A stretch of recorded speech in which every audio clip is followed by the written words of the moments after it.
H-Town, what's up? You know what time it is. It's time for the best 120 minutes of your day. The Chop Shop, the nation's #1 urban sports talk show, and also your midday sports happy hour. Yours truly, Robert Hatter, alongside Jim Hicks, sometimes Chris Walker, coming to you live from Houston, Texas, but we're broadcasting all over the world via Facebook Live and YouTube Live. And today is Wednesday. Women Rock Wednesday. Where my women at? Oh my God, not one woman on the feed yet. I guess we started too early for them. Let me make sure I don't have them on each feed. Nobody over here. Where my women at? Sorry. Hold up. Hold up. No women. God, Women Rock Wednesday. I'm just finna sit back here. That man said the Lakers. Yeah, we're gonna talk about your Lakers. We can talk about it. They don't want. They beat them, boy. That's good. Zion pulled up lame. I don't know what the hell happened to Zion, but we gonna get to it. We gonna get to Chris. You happy than a sissy with a bag of. I should say that.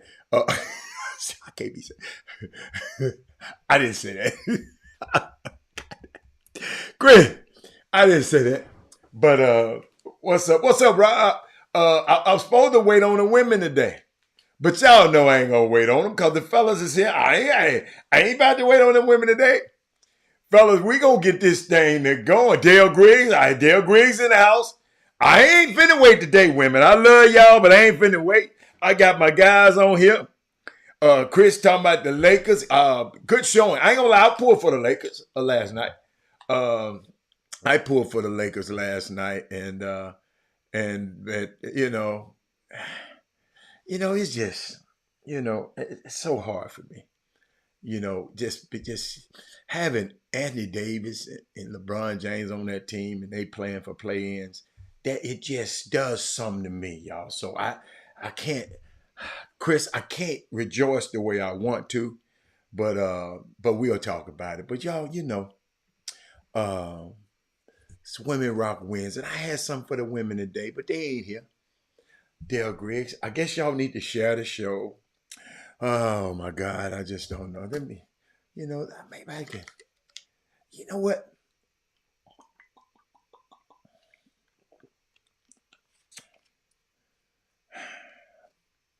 What's up, Donzel? Yeah, I'm gonna talk to the fellas. Let me shout out to all the fellas. Daryl Anderson in the building. Kevin Freidman is in the building. Who is that? Daryl Anderson on both feeds. Jeremy Davis. I'm talking to the fellas today because the women ain't here. Man, I'm talking to the fellas. Sterling Creek in the building. Chris Charles in the building. Robert Young in the building. Big coaches in the building. I'm going to talk. Dale, I see you, Dale, but I listen, women, I used to wait on y'all. I ain't waiting on y'all anymore. You know why? Because you see, when I got little young girls like that, got this sense of excellence out there. We got to be on time. If I'm on time, y'all got to be on time. But I ain't gonna worry about it. I ain't gonna worry about it. I ain't gonna do y'all like the TV, the radio station tried to get me to do. I said, man, forget Women Rock Wednesday. Don't worry about them. No, I'm still here. But y'all, all I'm thinking about is Klay Thompson, y'all. And somebody send me this video. Could play the music, but last night, with the season on the line, last night, and I'm gonna talk about this, y'all, because Big Coach stay there. Coach, Big Coach, call all your coaching friends. I got some coaching stuff for y'all. I got some coaching stuff for y'all. I know y'all know it all, but you know what I learned about great coaches? You know what I learned about great coaches?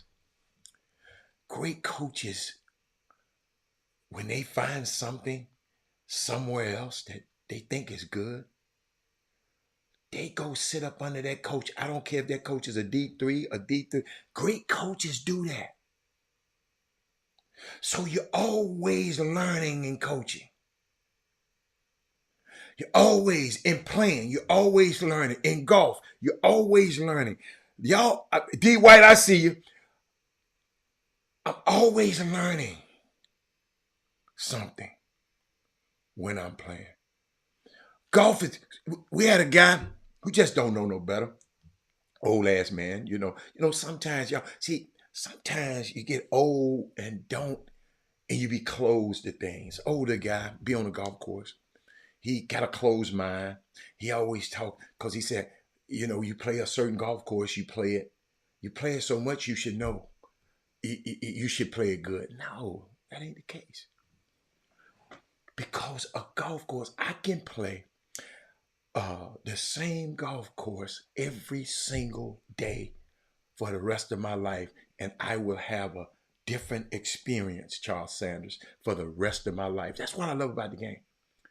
One day, I'm hitting a ball, and the wind's behind me on certain holes. The next day, I'm hitting the ball, that same wind was behind me, is in front of me. So that changes the club and the trajectory that you use to hit the ball into the wind instead of behind the wind. Sometimes it have crosswinds. Sometimes it's have a crosswind from the left, from the right. Sometimes it rains. Sometimes it's hot.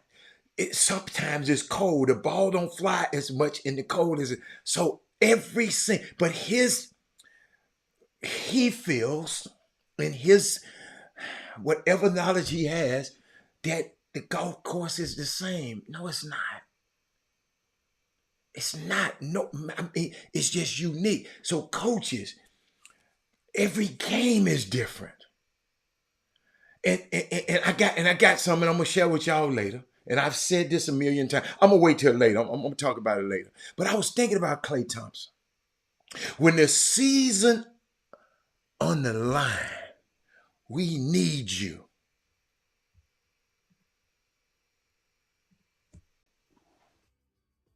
And this is what it seemed like he did.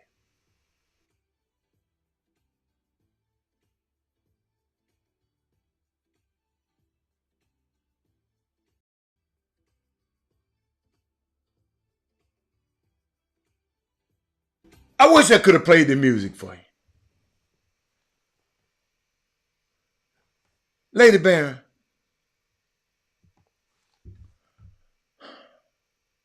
your season on the line. The hell you go 0 for 10 and 0 for 6 and no score, no points, and you started. Coach Sanders, man, you're a coach. Come on, y'all.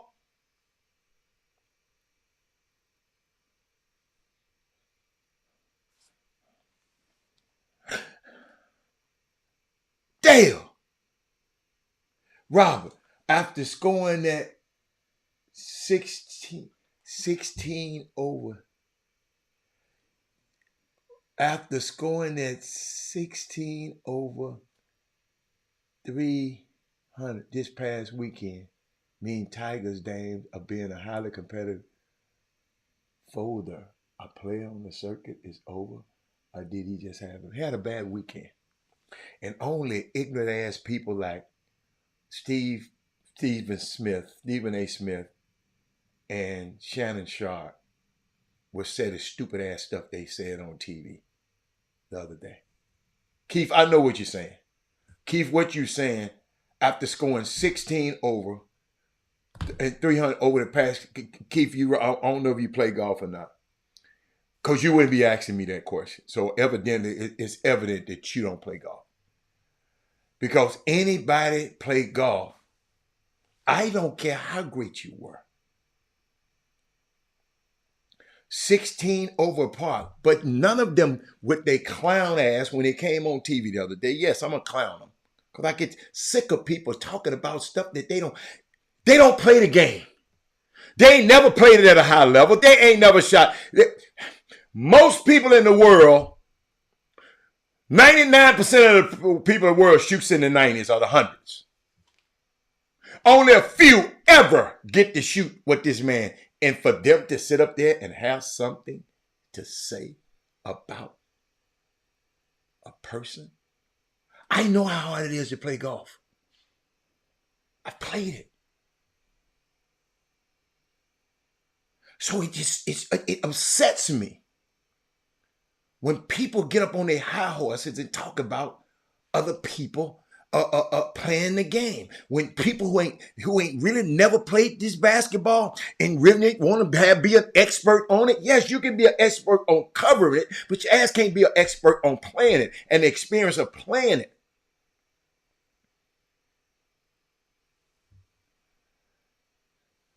See. Somebody, I got to get that. Because guess what? Y'all remember this right here. Y'all remember this. At one point, as a coach, do you tell a player? Shouldn't have to tell him nothing.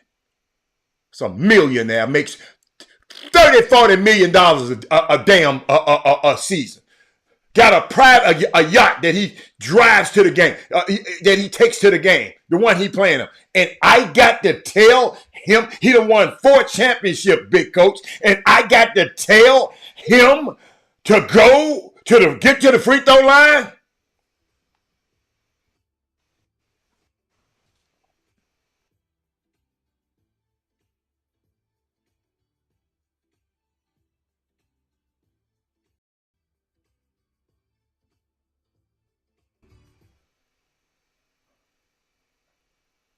Unbelievable. And I'm going to address that. I got to tell him to get to the free throw line. An all-pro, an all-star, a multimillionaire, one of the top players that ever hit. I got to tell him to get to the free throw line. Wow. Seneca.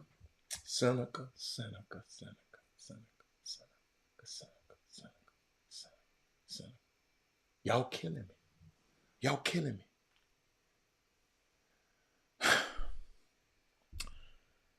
Let me tell y'all something. Can I share something about basketball to y'all? I ain't been around this game for about 30-something years. That's all. Just 30-something years. It ain't 30-something years. Yeah. 30-something years in the business and been playing, 40, 50, a long time.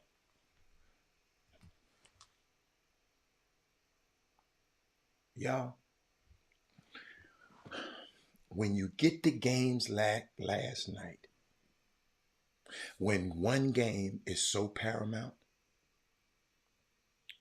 to me, it's a fun thing to watch. I like to watch it. Alfio, I hope your kids are in class because I'm going to talk to them. When you get games like, shout out to Adam Silver for your brilliance of implementing the play-in games. because you had one of y'all favorite players talking about it, whoever devised this need to be fired. That's why you should play basketball, LeBron. And you can't do everything, sir. I ain't telling you to shut up and dribble, but do what you do best. Do what you do best. But when you get the games like last night, when one game is paramount, it's a fun thing to watch. It's a fun thing for me to sit back and watch players like Klay Thompson fold and big coach tell me, put on the feed that at what point do the coach tell him? Y'all, because you get a chance to see how guys perform under do or die circumstances. That's what I loved about last night. A lot of people use the word pressure. I don't listen to all them commentators and all them talking about pressure. I ain't never in my life had pressure.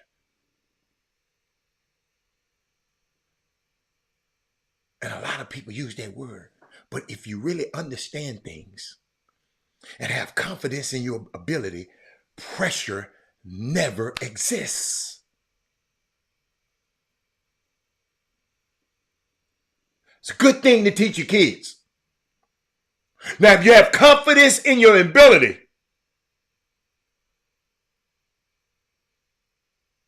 pressure never exists. This is not no pressure when you believe. There's no pressure when you believe in yourself and you have performed in the very demanding circumstances, high expectations. Ain't no pressure.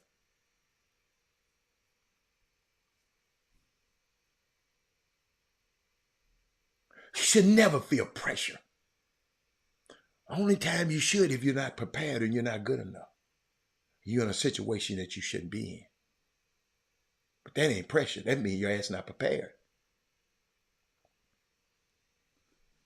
I think it's exciting, y'all, to be able to see teams being forced into playing a game that has so much meaning and so much importance and see how they perform under pressure. Excuse me, in those circumstances. Now, I said I don't succumb to pressure. I ain't saying nobody else don't. How I think. I don't know how y'all think. See, what I've learned, y'all hold on one second. Kind of hot. I got a list. I had closed. I had did the Teddy Pendergrass. I closed the door. What's up, Reginald Simpson? Hey, Rabbit. I was watching these games last night. Keith Fogg. I was watching these games last night. I want you to think about this, Coach.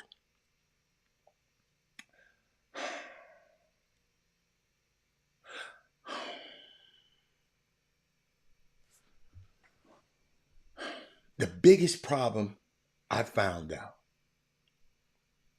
in basketball is that players loses focus. I'm sitting there.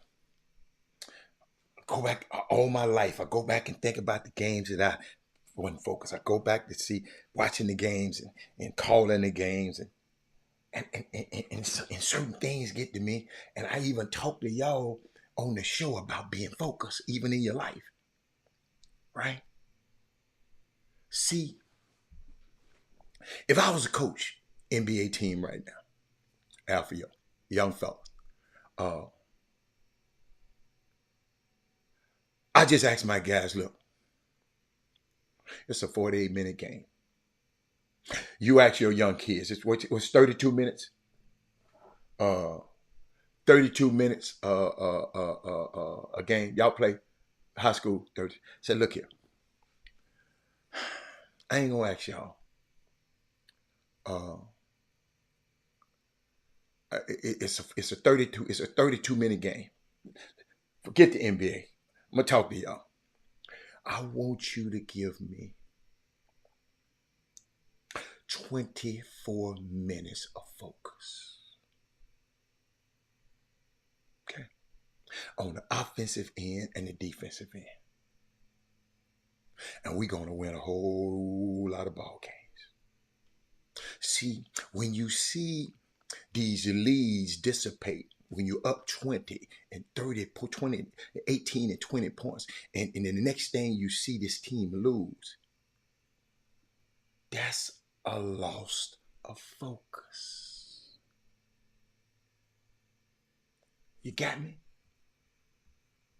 I see your questions, Keith, but I'm talking right. I'm gonna get it. I just pinned it. When you see, and the crazy thing about it, you can't teach it. If I had a way to teach it, I'd be a trillionaire. Can't teach it. It's one of those crazy things about sports and in life in general.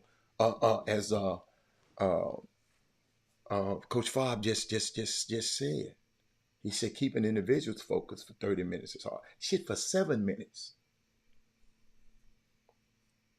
So I'm just thinking about this, y'all. Very difficult to focus for 48 minutes. And I'm watching this game last night. Just watching it last night. That's why I have so much respect for golfers. Hi, Maria. That's why I have so much respect for golfers.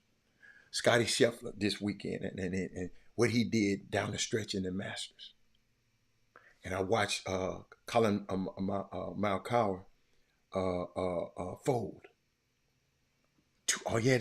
Two bad holes cost him the win. He said he got a little greedy because he lost focus. Tiger's focus had the most phenomenal focus in golf. The mental part of the game is so critical, ladies and gentlemen. I'm gonna get back because I want to talk about something when he mentioned Tiger a minute ago, and I just want to. Y'all don't understand how hard this game is. Everybody. The mental part of the game in sports, coaches and mamas and daddies, is so critical. That's what an individual will have to figure out for themselves. Everybody you got to figure it out for yourself. This little young kid last night, Keon Ellis, who's a walk-on, was undrafted, was one of the most important players on Sacramento team last night. How in the hell you just get ripped? And I got to talk about, and I'm gonna go because I got to talk about a couple of the players. I got to talk about it. Then I sit back and say,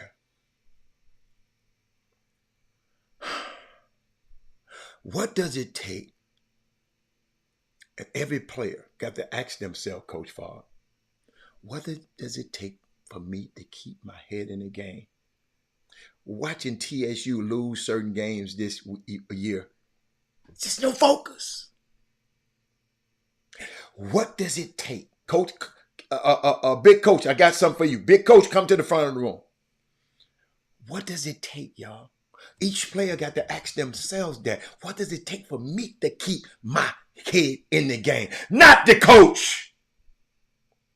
Coaches can't give you focus, big coach. What does it take for me to keep my head in the game? The players got that. I was thinking about Joe Mazzulla because everybody talked negative about him last year. Because he got certain things from Phil Jackson. He'll let the guys just play. Play the way they down. He just let them play through it, and everybody talking about that's dumb coaching and all of that and all of that.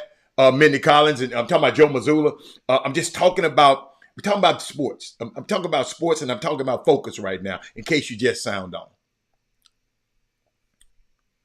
The last time I checked, big coach, Joe Mazzulla didn't score a basket.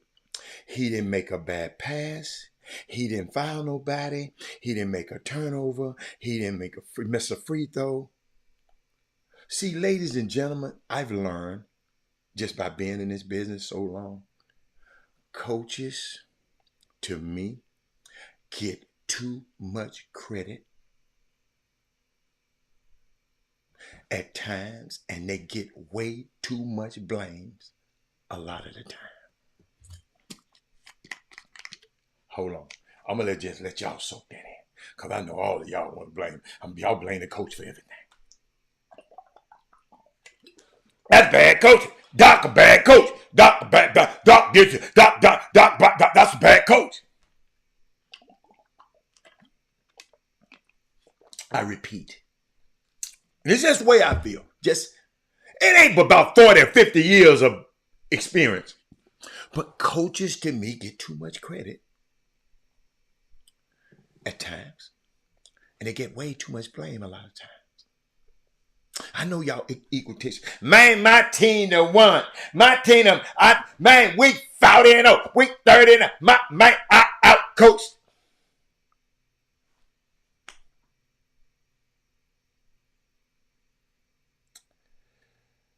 Ladies and gentlemen, it's up to the players to be able to play the game.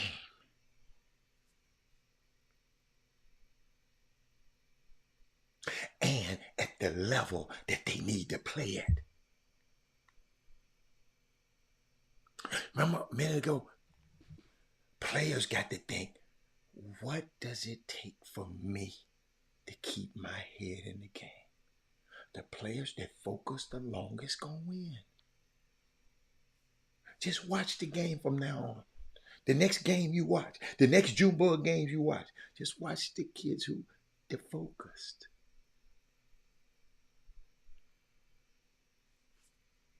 And in the playoffs, y'all, since NBA playoffs started last night, you need to elevate your game simply because of the way the game is being played in the playoffs.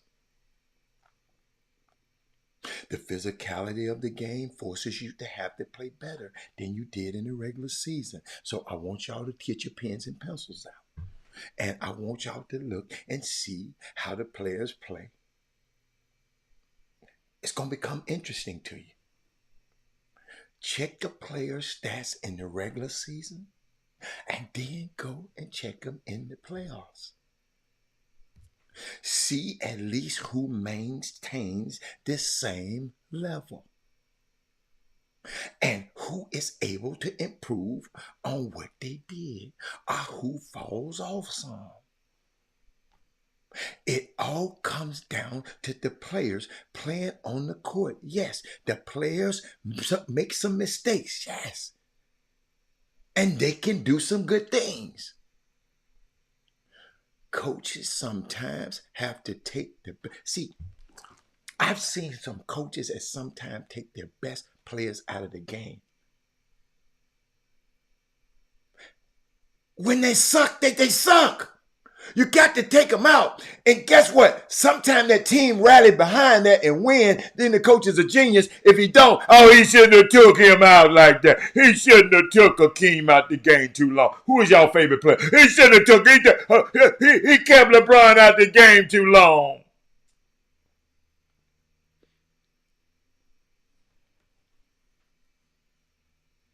But I sit there and watch these games last night, man. And the Warriors got destroyed by 24 points last night. Women Rock wins, I got something for y'all. I'm just waiting on the women. Y'all late. I'm going to wait. Hey, son.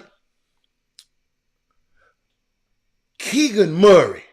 Half of y'all on here don't know who the hell Keegan Murray is. Yeah, I know you didn't know who Keon Ellis was, because I did.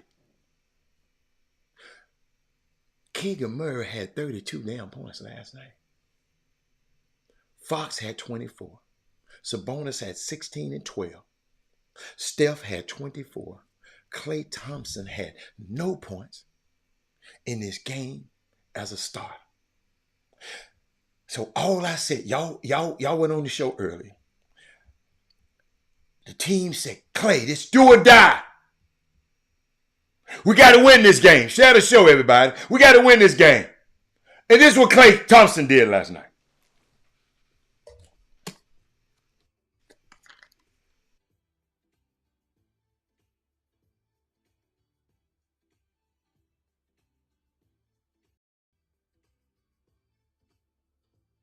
And I'm not, hold up. And I got something else for y'all. Y'all can get on Clay. Because yes, he was 0 for 10. 0 for 6 from the 3.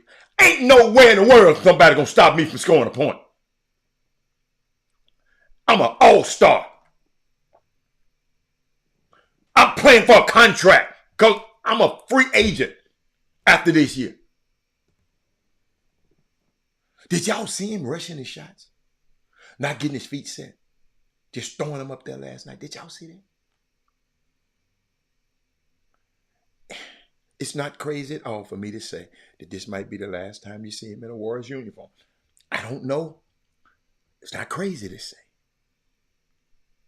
But this is the first. Let me show you how this. Let me focus, effort, and therefore mental toughness, fatigue.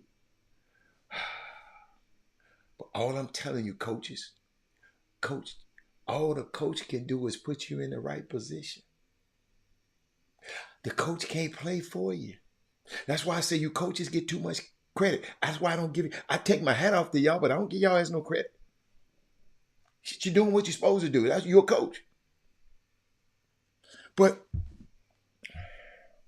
I don't know if y'all familiar, but this is the first year ever in NBA history where you had 10 teams from one conference, the Western Conference, finish 10 games above 500 or more.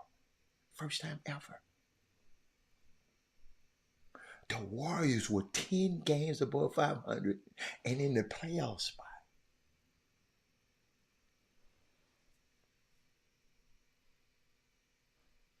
And me, for business's purpose, I don't know what Joe Lacob going to do out there at the Golden State, but I would offer Klay Thompson a contract because he had been playing well before this.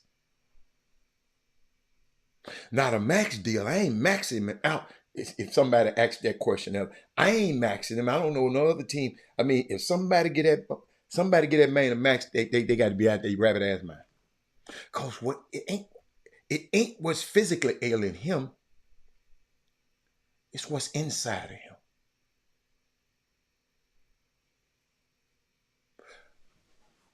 But I want to share something with y'all. Cause I want to take it a little further so you can be. So when you go to the barbershop, you have some.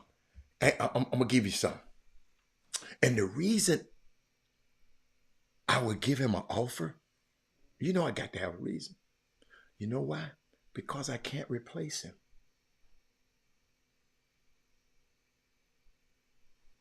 I mean, I can't get I can't get another player like that. I'm talking about an actually, I don't mean the player. When I say I can't replace him, I don't mean the player. You can find a player better.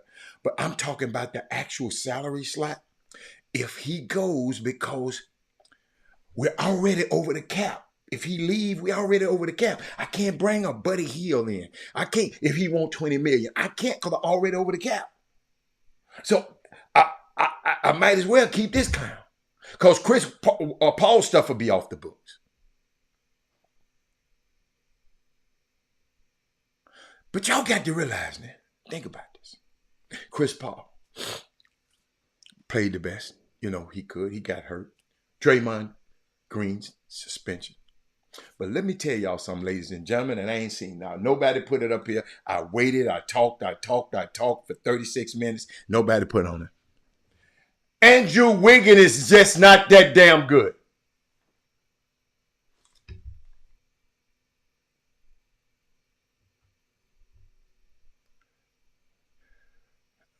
Ain't nowhere in the world I'm giving him 3 for nothing. I'm giving him 2 years. I'm not giving that man.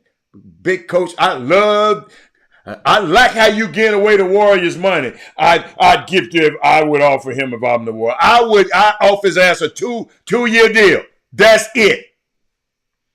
2 years. I give him $20 million a year.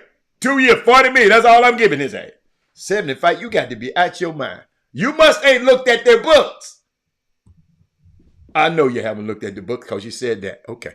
But let me keep going. Andrew Wiggins, y'all, we ain't talking about him now. He's in the prime of his career, 29 years old. They gave him that contract. He's making a whole boatload of money. And he's very average. has no heartbeat, but he's supposed to be that guy. You mean you make 25 million, you're supposed to do something.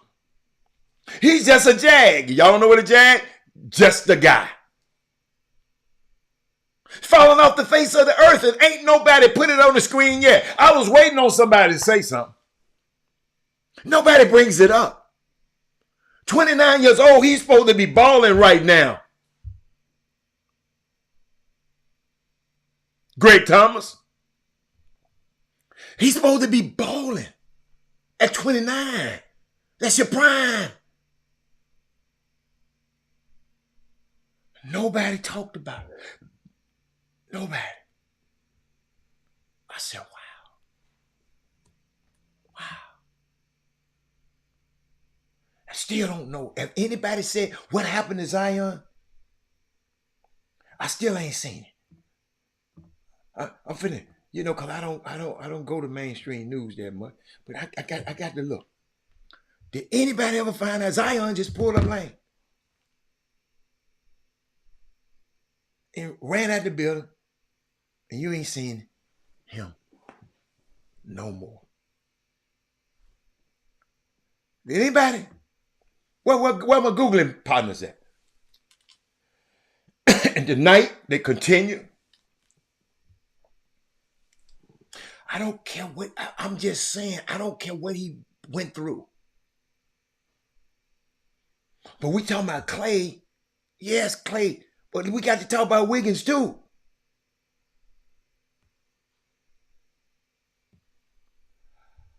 Oh, he pulled the ham. Thank you, Lori. Thank you, Lori.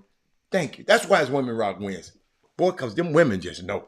Thank you, Lori. I ain't heard nobody said nothing. Ain't nobody.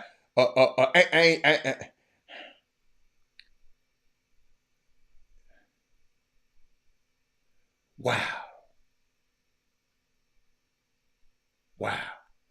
Muscle contusions of some sort, Greg Thomas said.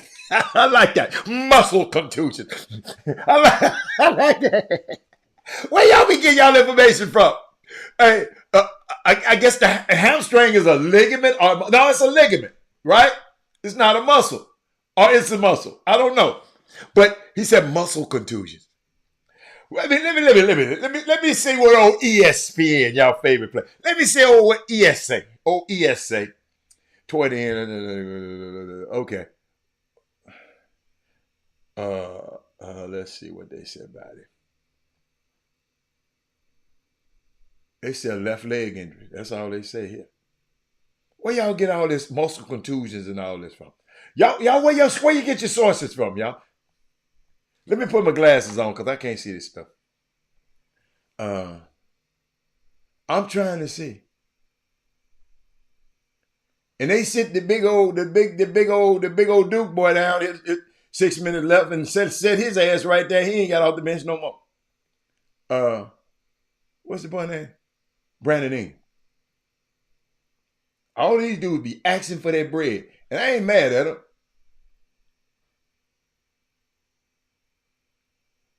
Herb said he knew something happened. Something happened where he knew was messed up. Because he started getting mad as soon as it happened. Somebody give me some. Lori said, so Hatter, if you are GM, how do you reconstruct the limited space besides the two? I'll have to, I don't know. I got to go look at the whole roster. I got to go look at the whole. Hamstring is a tendon that connects to the muscle. I told y'all it's a tendon. I know a little bit. Thank you. I know a little bit. But we can stay there. We can stay there, but we're going to stay in the NBA. Because somebody, please explain to me. Let me read the report. And we'll get back to that. Keep the hamstrings talking. Me reconstructing that roster right now, I'm going to tell you why, Aaron. I'm a little emotional because that's my favorite player is Stephen Curry. And he's on that team. So right now, I'm not in business mode. And right now, I don't have to be in business mode. But let me go look at the roster and go look at the salaries and go look at everything. Then I look. Aaron, I don't like to make uninformed decisions. I have to, when I say something over this app, I tell you this, it's on wax. So let me do me a favor. Let me go and find out, and I'll tell you how I would do it. But how I would do it don't matter because my name ain't Joe Lacob and Peter Gruber. So how I do it don't really matter how I did it because I wouldn't have never gave Draymond no extension. So I'm going to think different than the way they do. I would have let him go. Bye. I don't like it. But when you don't know the Pacific, that covers all. Oh, okay. A muscle contusion. Okay. I like that. I like that. But y'all help me with this one. Explain this to me. Because we got some young players now. We got players, we know. The NBA announced it has banned Raptors wing Jonte Porter for disclosing confidential information to sports bettors, limiting his own participation in one or more games for betting purposes and betting on NBA games.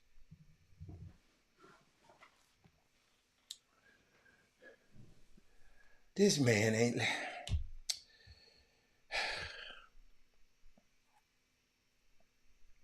Big coach. They over the tax threshold higher than any team in that bird rights ain't got nothing to do with this tax threshold. And they got this new rule now that you can't go above this second apron. Or they going to start taking draft picks from you. Big coach, I thought you knew this. You talking about a bird right. That bird right was 100 damn years ago. They don't even think about that no more. It's the tax apron. If you let's say the salary cap is a certain amount. Okay? The Warriors had went over this one and now is about to go over another one. They got 400, I think about 400 million over the cap because they have to pay the repeater tax. So a 20 million deal would be a 100 million deal. They ain't signing no damn Klay Thompson back to no max. Whatever they sign him to is still going to count against the repeater tax. We ain't talking about the salary cap no more. We talking about the tax apron. And they just put in some new rules. If you go past the second apron and they almost at the second apron, it's going to be severely punished.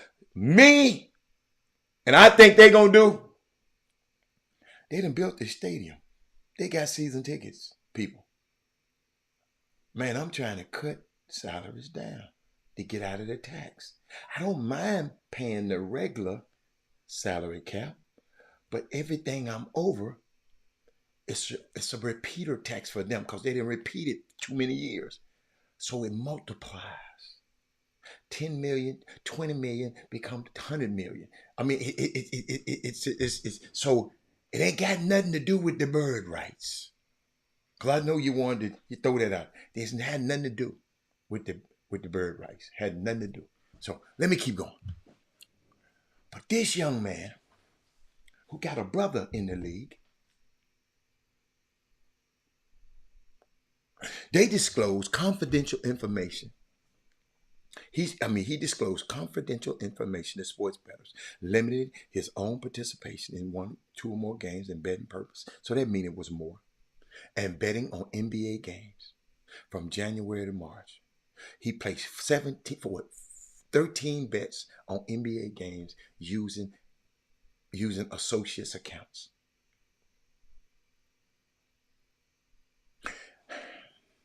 Y'all listen to this. He's banned for life. Investigating shows that on 13 NBA bets Porter made, Total payout was $76,000, resulting in a net winning of $21,000.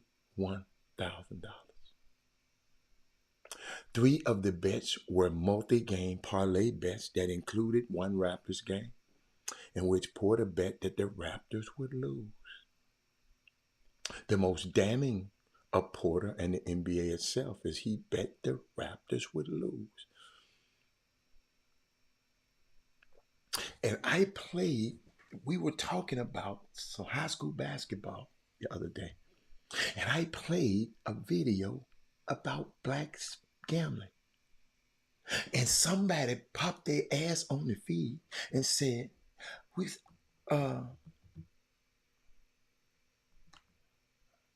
was on a good subject, and then you changed the subject. No, baby, all of this hand in hand. Because we talking about grassroots basketball. Hey, this boy here played in grassroots basketball. So if we can get this message to them now. See, y'all, they told the bets he made and the money he made. Somebody else made some money off this dude's, man. And you know what got me? Vegas the Vegas book casinos turn it in to the NBA.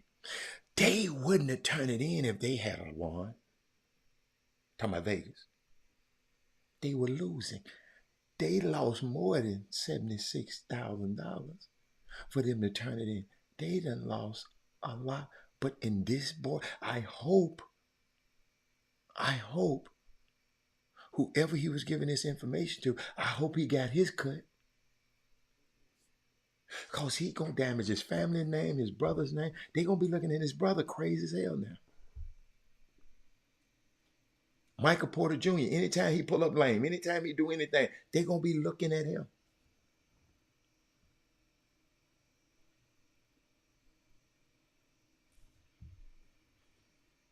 And y'all don't see how that I play a video about blacks gambling on these sports apps more than whites. And somebody I wish I'd remembered her name, is some woman who don't come on the show that much. And she just said, well, we was talking about,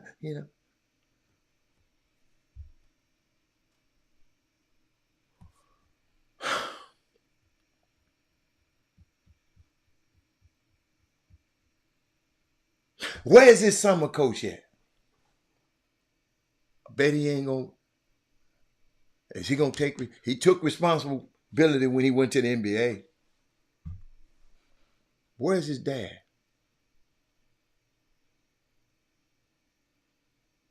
Where's mom? And I know you can't, you can't, whatever your kid's doing. But that's what let me keep going. Because I got so many subjects to get to.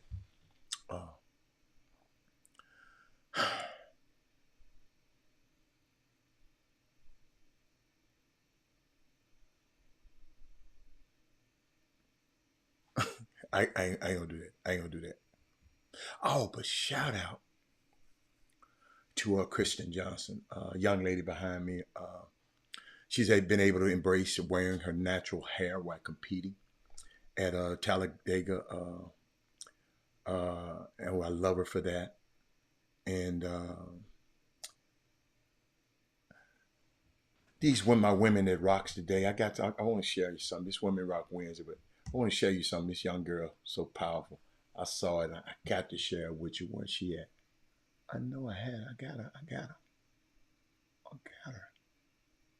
No. Hold up. Let me see. I might didn't. Here we go.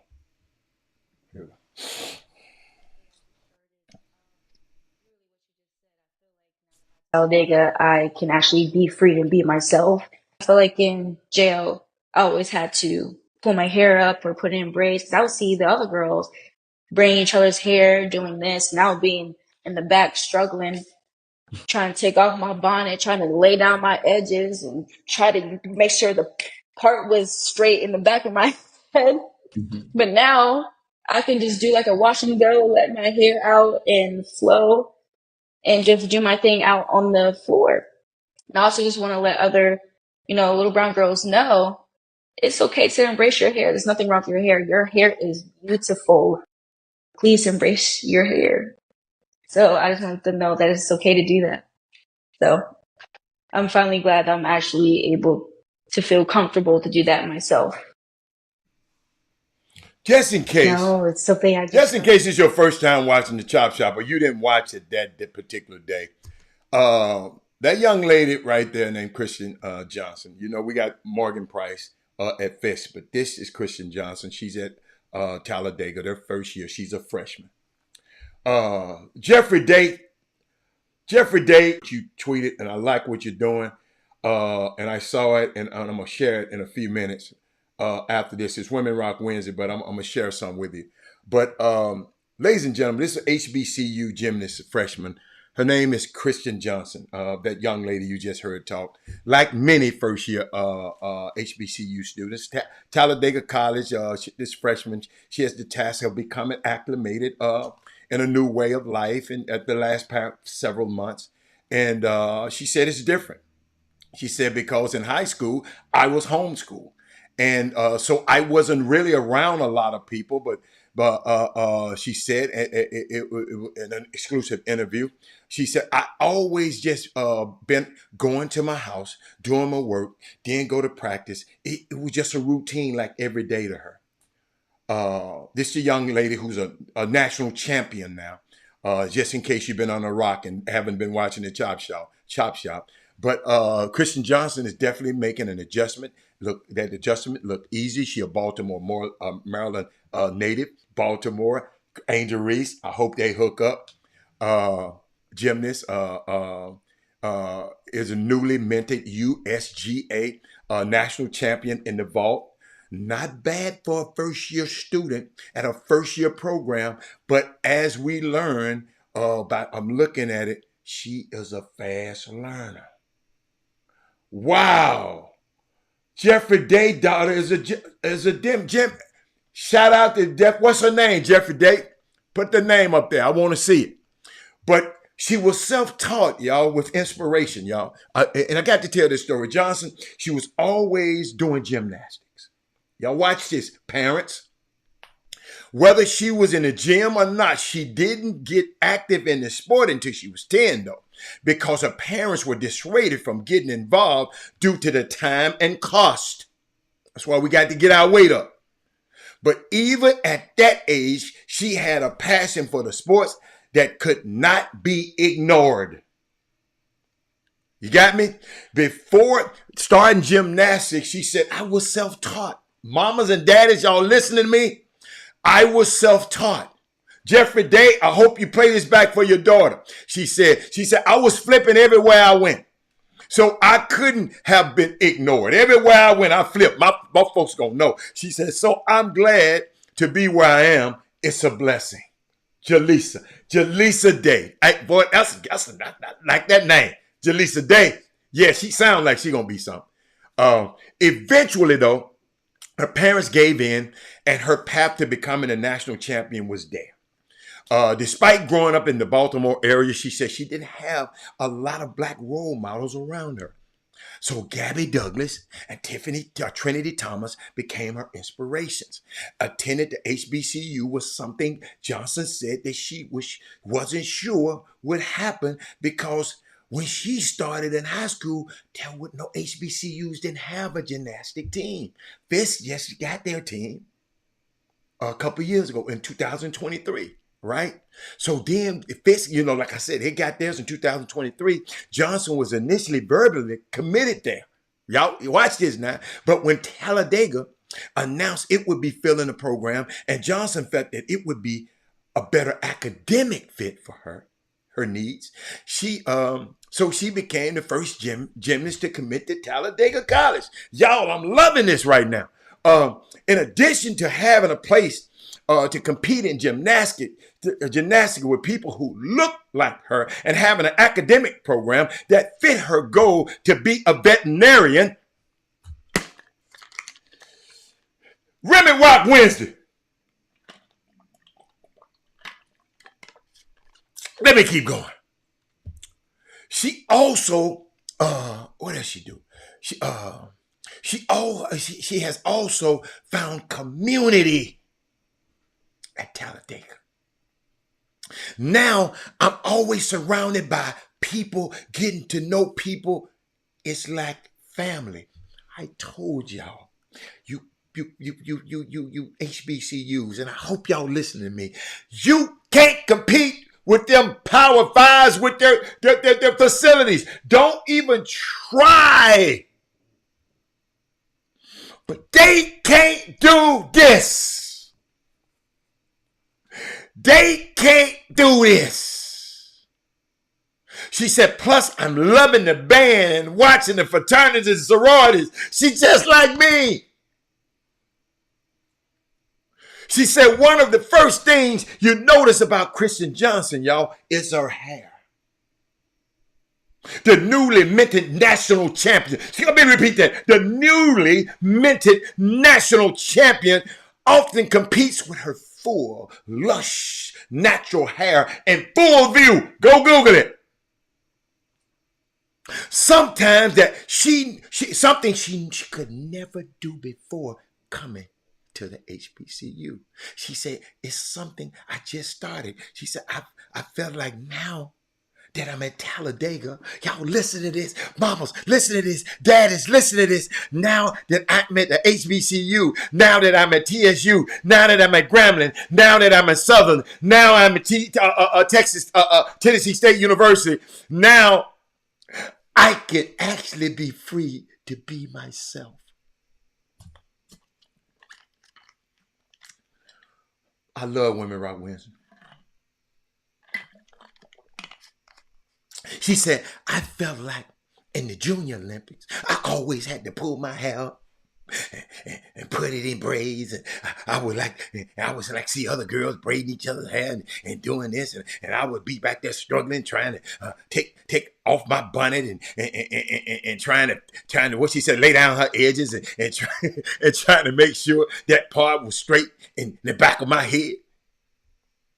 And she said, now I can just do my wash it and go and let my hair flow and just do my thing out there on the floor. I don't think y'all hearing me. I ain't heard too many. I Sonya done heard me. Jeffrey, they hear me. I don't hear enough of y'all. If it was your daughter might be a gymnast. It's another way to do it.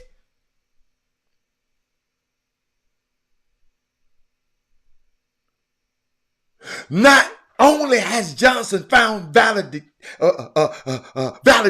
and confidence in wearing her natural hair at Talladega. They got a school here that y'all trying to go Barbers Hill that the white folk don't appreciate the little boy wearing his hair.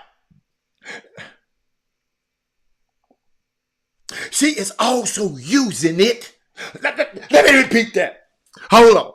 Not only has Johnson found validation and confidence in wearing her natural hair at Talladega College. Watch this, ladies and gentlemen.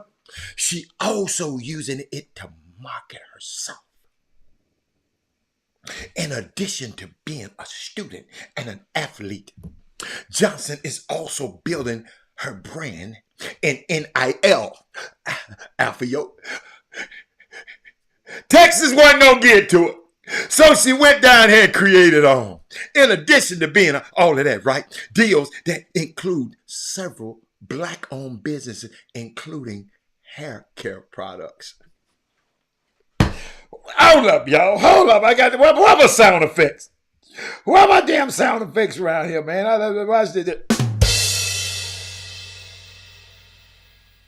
Wow. Johnson says she wants other little brown girls to know that they can be themselves and still compete in the sport. Jeffrey Day's daughter don't have to go change her hair no more. There's nothing wrong with your hair, baby. Your hair is beautiful, she said. Please embrace your hair. I just ain't got none. but I'm embracing the look I got. She said, I just want them to know it's okay to do that. And I'm glad that I'm actually able to feel comfortable to do that myself, because sometimes I have been insecure about my hair. Yeah, be black and proud. Johnson, as well as other HBCU gyms at Talladega and Fisk, have made us all proud. These women, her and Morgan Pierce, they women, the women that rock. I love them. I mean, it's just unbelievable. Then I think about my other girls that rock. I'm thinking about these young ladies here that used to be rivals, but now they are going to be teammates. Uh, those two were played against each other in college. They played against each other. They was going at each other, elbowing each other, knocking each other down. They're rivals in college. Now they're teammates in the pros. These two right here. What's her name? Taylor. Her last name Taylor on the right. I'm a Tessa Taylor. So what's my baby name? I got to call her name right. Hold on. I got to get her name right. I can't go. I can't go out like that. I can't go out like that. Can't go out there. Can't go out there. Somebody give me her last name. Taylor. I had it written down somewhere. But her and their rivals. She played for Ohio State. Last name Taylor though. Got the last name right, and her and Caitlin are teammates, and these two right here, Cameron Brink and Rakia Jackson, they played against each other in college, and now Celeste, thank you, Keith. Celeste, thank you, Celeste, thank you, Keith. Celeste Taylor, Celeste. I'm so sorry, baby. I just didn't. I know it. I got it. It's too much stuff. I'm getting a little more mature. But shout out to those ladies. But you know what? I want to shout out Jeffrey Day right now. He didn't tell me to do this. I didn't see it. I mean, he didn't call me. And he said, and I saw his video he released, and I found it interesting. And I want to let y'all know this. He said, let's start being more competitive and see better coaching in summer basketball. We found out yesterday that these evaluators around the country are full of shit, excuse my language, full of SHIT. They, for their gain or whatever, calling guys D1 and they really D2 and 3. I mean, I still don't understand why they're doing it. But we got the public got to be more informed about what's going on out there. But I sit there, Hatter, if you ever been to Talladega, the Walmart there doesn't have black hair care products. Went through there some time ago, a few years. So if that young lady's building something, that's special. But I'm sitting there. Hey, Crystal. Hey, if you come to Atlanta and need a house, we're going to call Crystal Atlanta Realtor. If you go to Atlanta, I did that before, Crystal. You just called me in the twilight. Long time ago, I did that. And I had two of the greatest black women help me with my purchase of a condo on Wyuka Road down there in Atlanta years ago. Great property. Made money off that property. So thank y'all, Atlanta, Crystal. We will make sure anybody go to Atlanta, any of if your players go to Atlanta, your cousin go to Atlanta, we gonna call Crystal. Crystal Atlanta. We gonna figure that out. Somebody gonna Crystal Chop Shop. Email me at chopshophtx@gmail.com. And with your information. So anybody we know going to Atlanta, any player, any cousin, anybody that moved to Atlanta, let's make sure they call Crystal. She watched the Chop Shop we gonna support her. All right, we got that. Everybody got that, right? Okay. All right. So let's get back to Jeffrey Day, grassroots basketball. He said, let's start being more competitive and see better. See, Crystal, this is the only show in the world that's gonna stop and promote a black business right there on the show right now. Jeffrey Day, that's a black business right there. So let me, and I'm glad he putting this on here. So so I have some. So what I saw is he said beating the bad teams is cool, but you got to start asking for someone tougher to play if you claim that you deserved a spot on this list. So I went farther. I said, what's the list? He said, let's rebuild the culture. This Jeffrey Day. Okay. He says, so Shot 30 Clock invitation is coming June 29th through the 30th. Right? 2 days, right? 2024, right? Not far. He said, it's been 5 weeks of grassroots basketball right now.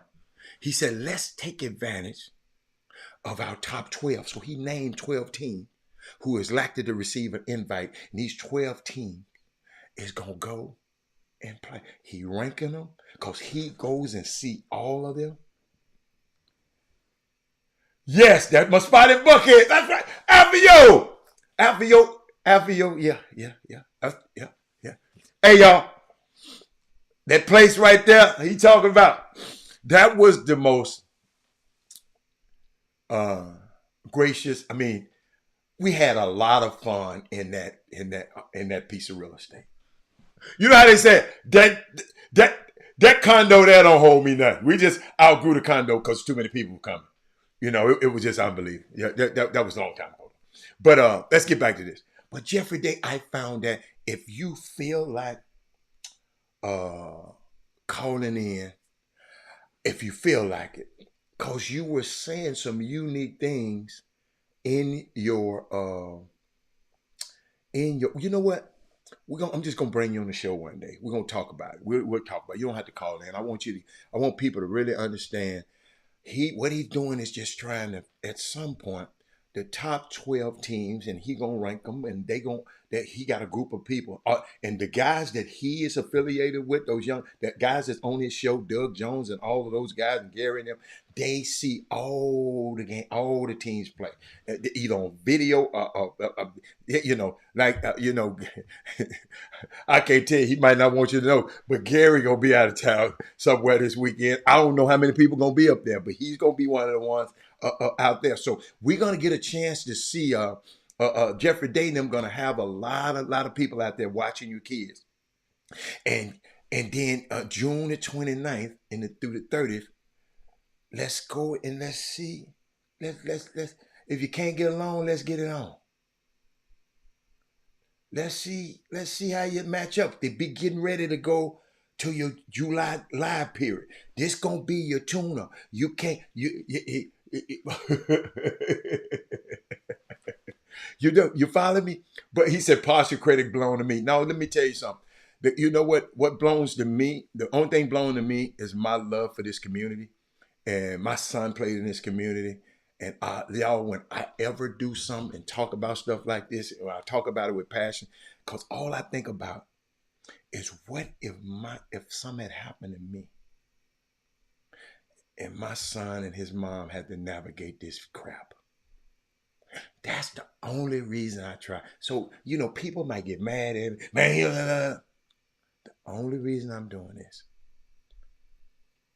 because if people were trying to fool me, I can imagine what they're trying to do to y'all. If people were trying to ask me and try to use me, I just can't imagine. So shout out the guys that listen and hear something and say, let's go do something about it. So June 29th and 30th, y'all keep it ball so hard on Twitter. And they have a show. I don't know the nights they go. I know it's Sunday night sometime, Monday night sometime. They switch it up. But great show, the young guys in our community talking about high school basketball. And I support them 1,000% because I really do. And because they're trying to do something. Think about this. No, it's going to be the invitational. He got to invite you. So he got to invite, and you got to be one of the top 12. So you better keep winning. They're gonna have the independent teams. I heard him talk about the independent teams. I heard him talking about the top shoe teams, and all you shoe teams and all of y'all need to participate. It's getting you ready for where you're going. Now you probably wouldn't want the Nike teams playing against each other because they might play each other but the Nike team can play the Adidas team, and Adidas and Stephon Curry team can play the other Nike. You follow me? And I don't know if that's how he did it. I'm just throwing it out there. Every Monday from 7 to 9 p.m. March through July. See, he got a schedule. He said, my grandma said, all it takes is a spark. So y'all, I'm telling you, it sounds good. I'm liking that. And I'm liking that already. I'm liking that. The top teams, y'all finna get ready to go out for the live. So come get you some real work against some. We ain't finna put you with no cupcake. No cupcakes. John Uri done already said, don't play no more damn cupcakes around here. Thank you, John Uri. So no more cupcakes. So we got, but thank you so much for that, Jeffrey Day, man, for thinking about us and thinking about the community and the basketball community. And let's when the people do this, y'all, we got to go support it. Got to go support it. And then I saw something I wanted to share with y'all too. This woman rock Wednesday, right? And I was just thinking about something because I heard this, and it kind of got to me. You know, Stephon Curry, executive producing the Good Times. The new cartoon that came out, and I don't think he researched it far enough because being executive producer don't mean you got content approval and stuff like that. You might not in that room. Hey, Jeffrey Day, I know you ain't gonna have no cupcakes because I'm gonna be the cupcake destroyer. When you put out the list, I'm gonna say no. I'm gonna be no. That's not good enough. Yeah, I can't wait. I'm excited about it. But I saw something, y'all. Y'all got to understand, this has to do with our culture. This has to. Stephon Curry is a young man that grew up in the basketball community, got great parents. I know. I met him, and there was some kind of way he was executive producer of this show, The Good Times, this cartoon, and I saw the trailer and I almost threw up. But then I go back and look at this. Y'all check this out. If I feel it's denigrating, I won't do it. And if I feel that I'm going to do it, then I'm going to do it to the best of my ability. Lear had just the project for Esther's abilities. He, Michael Evans, and writer Eric Monty began to develop Monty's The Black Family script, but they soon reached a creative impasse. One note that I got every meeting was, you got to get rid of the father. A strong black man is not funny in a sitcom. And Y'all know I had to pause that. Y'all know I got to put my face on the screen now. Because we didn't know. I never knew this. It's Women Rock Wednesday. This woman, Esther Rowe, I'm talking about her. But listen to what this guy just said. Let me go back just a step. He said, was, you got to get rid of the father. You got to get rid of the father. They wouldn't give you no job long time ago. So when you try to get on government assistance, the black man had to leave the house in order for the wife and the kids to eat. But people's talking about he just left the house. But this house, it was systematically set up. And just in case you didn't know, and even in the entertainment section, we don't want the black father in there. Write that out, the script. We don't want him in the script. And these people fighting against him. A strong black man is not funny in a sitcom. And I was in a no, we got to have the father Despite some misgivings, Leah took the script to Esther role. The actress agreed to star in The Black Family under one condition. The father had to stay in the script. I introduced the black father to this country. There never had been one in the whole of the country. And I risked my job by saying I won't do it unless you give me a husband for my children. If I feel it... She risked her job. You people right here won't miss, can't risk.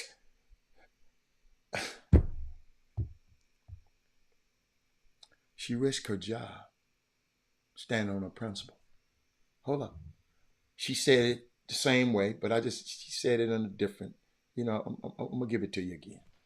I introduced the black father to this country. There never had been one in the whole of the country. And I risked my job by saying I won't do it unless you give me a husband for my children.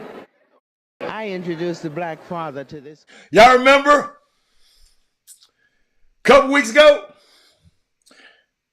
I got approached several times by people out of town coming here trying to poach Houston, telling me what they're going to do. They had a deal on the table for me. Titus Moody, Jeffrey Day, they had a deal on the table for me. Robert, here you go, Robert. I'm going to use your platform, your influence, and you hook me up with this one, you hook me up with it. I need you to do this in Memphis. I need you to do this in Atlanta. I need you to do it in all the places I want you. And I asked them a question, Jeffrey Day. I said, I see where it benefits me, but how does it benefit us? I see how it benefits me. But y'all, I studied the thing and I know they would just pray. They were going to use this community as prey.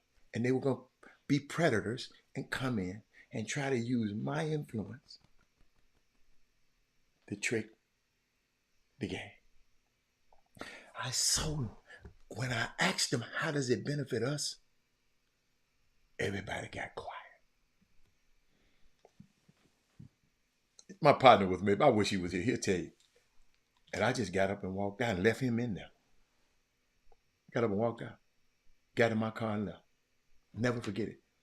You got to sacrifice something sometime, man. James Evans wouldn't have been in the movie if Esther Rowe didn't demand it.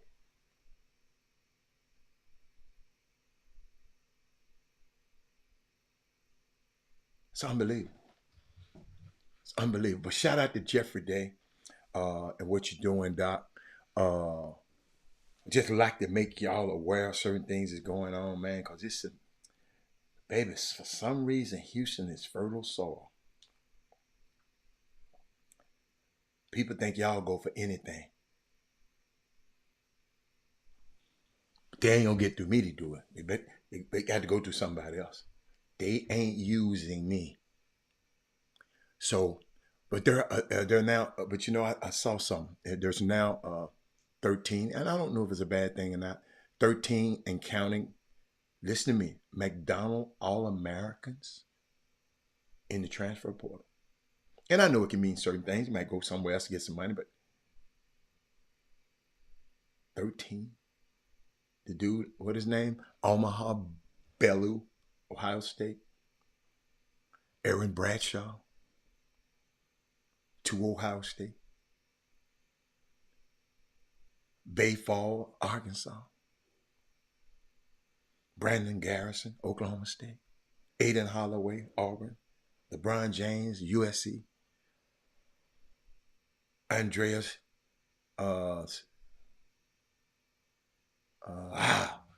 Starkovich, Page's son. Man, I don't even know. Page, I know your name. I just tongue-tied right now.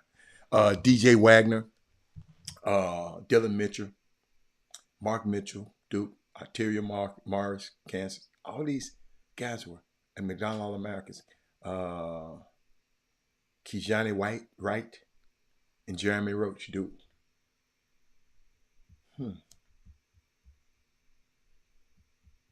That's weird. That's different, man. I'm just thinking about it. It's just something to think about. I know. I saw some. No, I'm not gonna mess with y'all with that. I'm not gonna mess y'all with that. But to all of you guys out here and women, this public service announcement. All you people on these dating apps, okay? I know you own them. I'm not convicting you, but there's a trio uh, in my hometown. Trio posing as women on dating apps and robs the male victims. Two men and a juvenile were accused of posing as women on a dating app site with the intent to rob a man they met up with. And the man on the dating site got quite a surprise when he thought he was going to meet a woman. But instead, he met with these three people. There was also a juvenile at the scene, and who the police said was involved too. He set up a date on the dating site, and the three young men came to his residence and robbed him at gunpoint. So they set up a sting for them. And the next time they came back, another time they got a little greedy, and they got the guys. But on these dating sites, be careful. Be careful. Be careful. Be careful. On these dating sites. You got me? I hope you got me. I really hope you got me. But I got let me see something else I wanted to share with y'all. What else I have? What else going on out here that we hadn't talked about? Did I show Clay? Yes.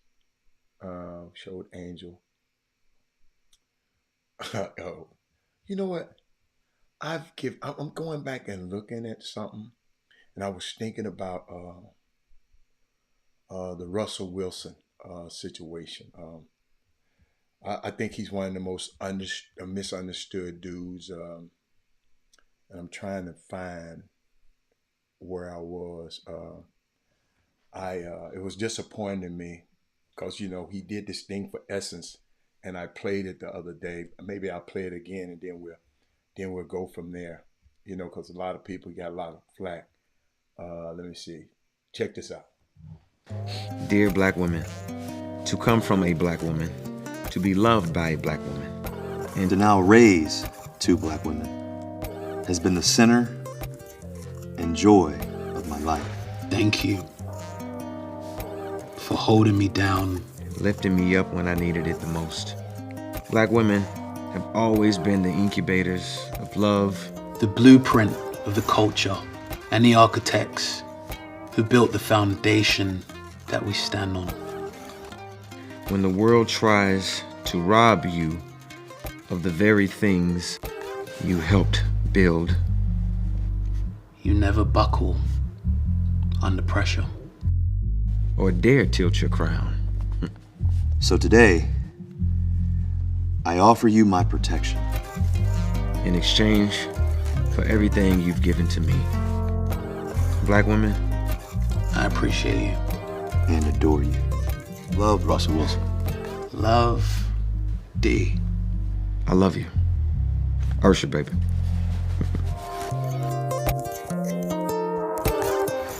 The reason I played that, y'all, is Women Rock Wednesday. And I feel the same way those fellas feel. And no, Barry, I don't have a no kind of app. I just never been no app type dude. I just Barry, I just hadn't had I just hadn't I'm trying to be modest, but I just never had that problem that I have to get on the app and go meet some other person on the app. That's just not me. I want to see you somewhere, and I see you, and then I say, wow,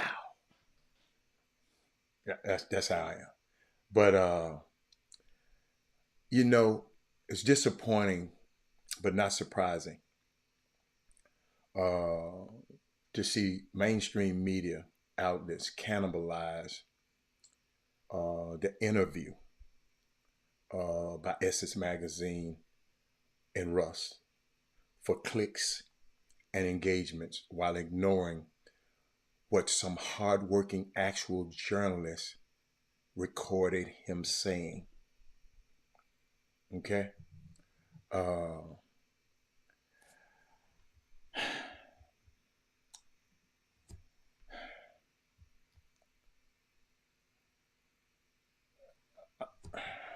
Y'all remind me to go back.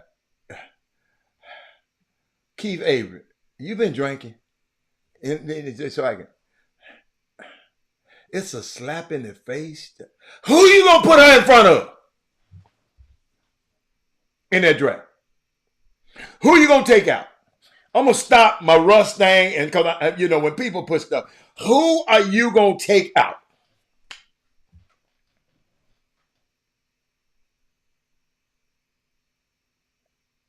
Chicago moved up to get her at 7. Trey Phillips, I get tired of us be on Twitter saying this stupid ass stuff. How was it a slap in the face for somebody to go 7th overall in the draft? And they put 15 of them on the whole planet Earth. And how, Russ, I got you, Russ. I got you. We finna talk about you. But how, Keith Avery? Explain to me. Explain to me.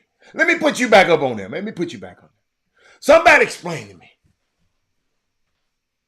How would a slap in the face, and but 15 of those women happened in the whole wide world got drafted. In the whole wide world.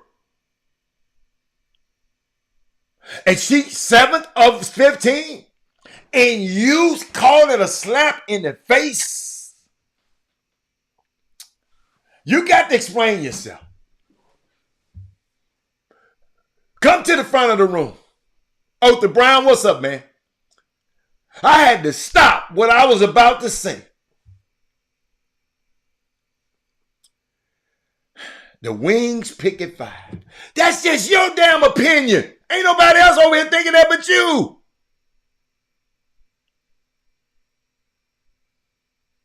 Have you seen the girl from Australia play?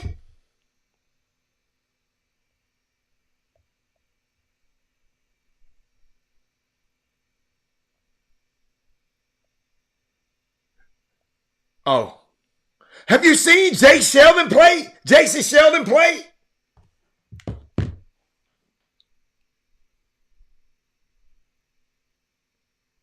I told y'all she wasn't going to be in the top 5. I said that last week.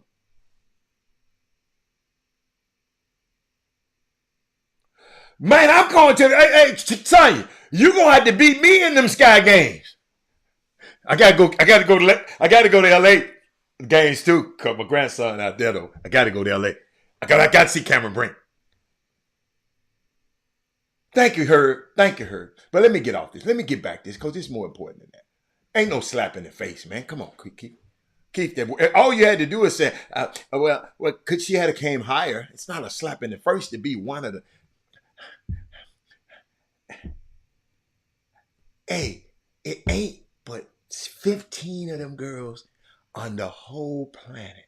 I don't know if you've been around the world, Keith. There's a lot of people everywhere in the world. And she one of them 15. She ain't no slap nowhere in no face. She went where they wanted her. T. Witherspoon wanted her to pit her with them two monsters together. And you say it's a slap in the face? Boy, that's why you need to stay on the Chop Shop, because you're going to learn today. But back to Russ. And I told y'all how disappointed to me I was, but not surprised to see the mainstream media, who y'all call mainstream media, sports outlets, they cannibalized an interview. They just ate up the interview. And I know the way they talked about the interview, when they was talking about it, the way they talked about it, I knew they hadn't read the actual article. Y'all know how the people, who is that? That's how I knew Emmanuel Acho didn't listen to the whole Angel Reese interview, because he wouldn't have made those comments if he had. You follow me? So watch this, Mindy. Yeah, we got to bring Mindy. Got to bring Mindy. But check this out. Y'all check this out.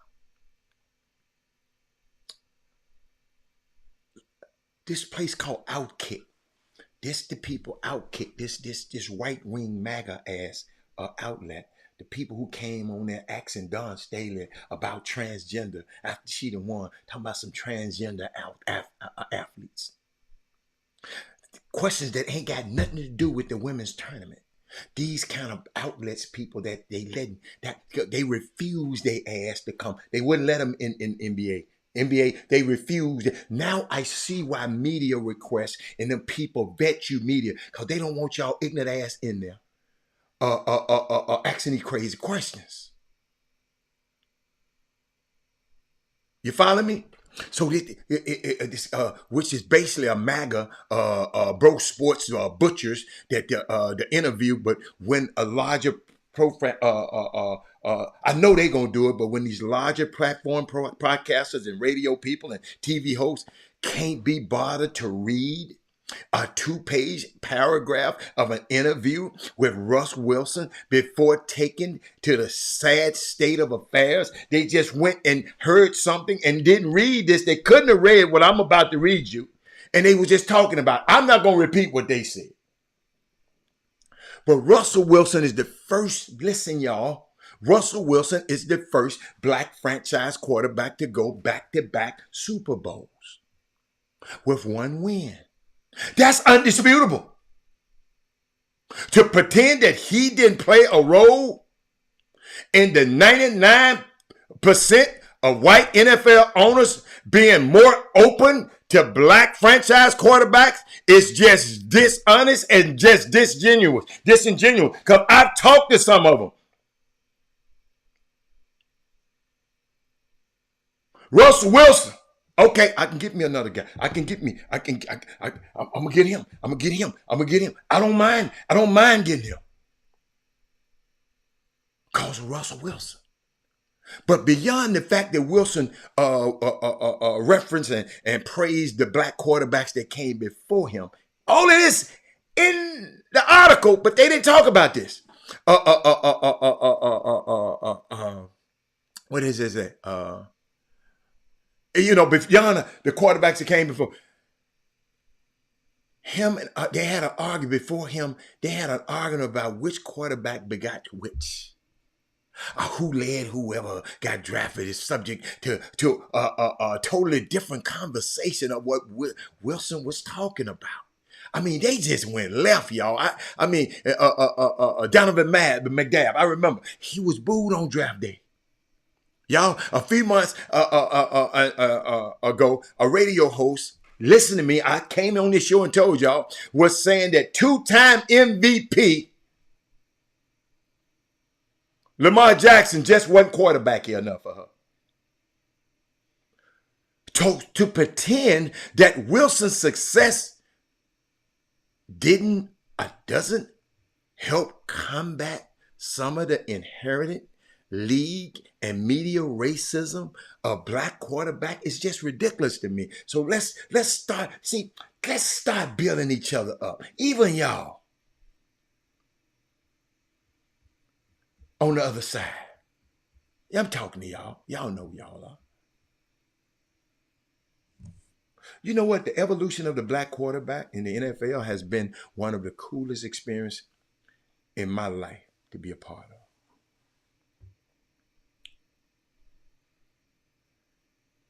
And that's what Russell said. He said he's grateful for those before him, those with me and those who come after me.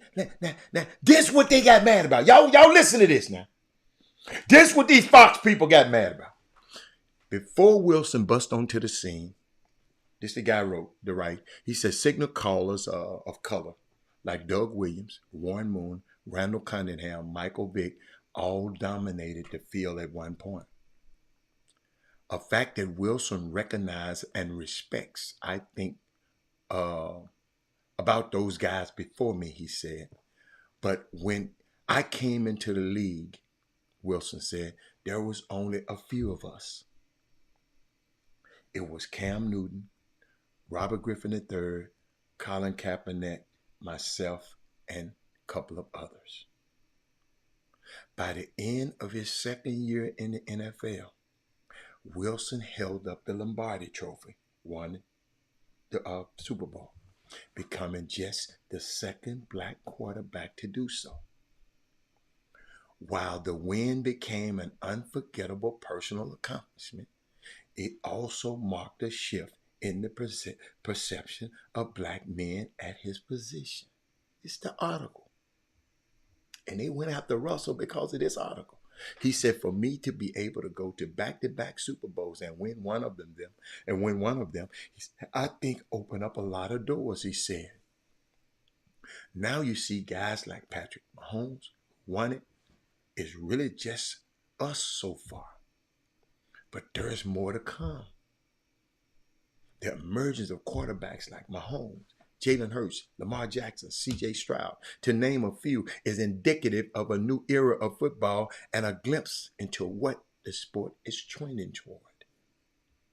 He said, what I love to see is guys getting drafted early, and that a lot of teams these days have black quarterbacks playing for them. Wilson said, it's all across the league, and it's showing how the National Football League is starting to evolve, change, and break down barriers.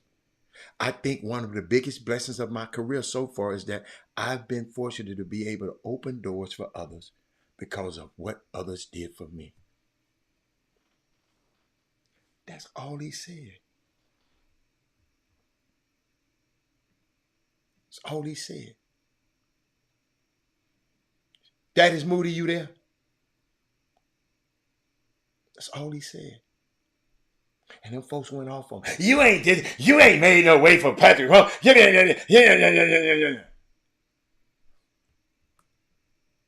It was aggressive. But I just had to share that with y'all tonight. Miami plays Philadelphia tonight in the play-in in the 7th and 8th game, 7th, 8th place game.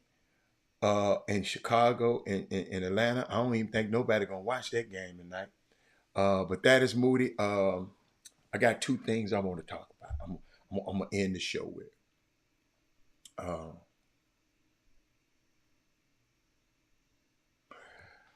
Nike CEO John Donahue the other day blamed remote work for the company falling behind in innovation, saying that it's tough to be disruptive when people are working from home. This the head man at Nike.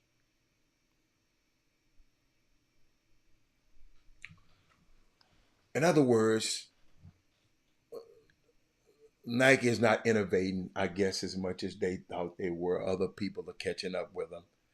And so he blaming. And maybe y'all can, are y'all more are y'all less productive or less disruptive at home? But when I think about Nike, and some of my greatest friends, my best friends still work there. Y'all have, when I saw that y'all were limited releases, which all go to the bots, and to executives who hoard the shoes to sell at resale 5 times the retail, and releasing thigh-high Air Force Ones, and think remote work is the issue.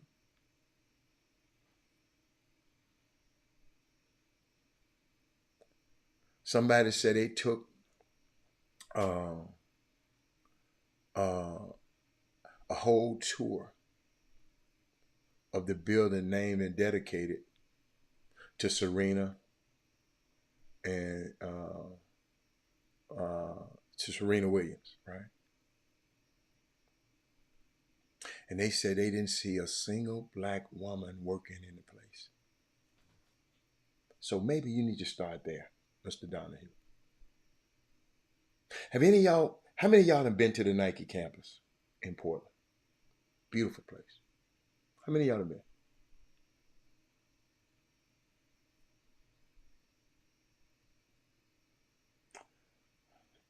That got me to thinking. How many of y'all have been? Raise your hand. But he's complaining about the behind on innovation. But you got the Serena Williams building. And didn't meet or see a single black woman working in the building.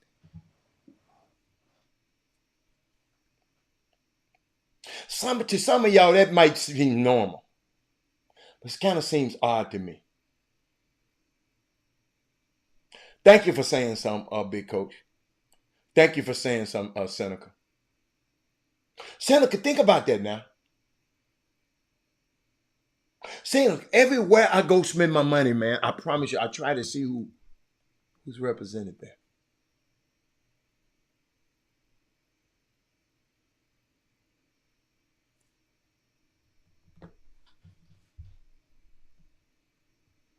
You got a Serena Williams building with no black women in the building working.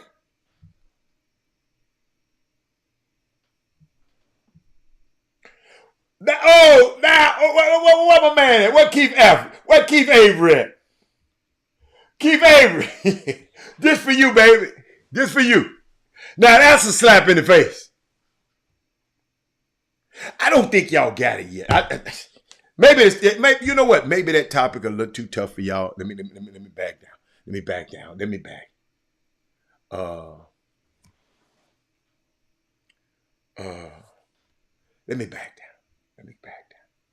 back down. Y'all don't want to go there. Y'all ain't ready. But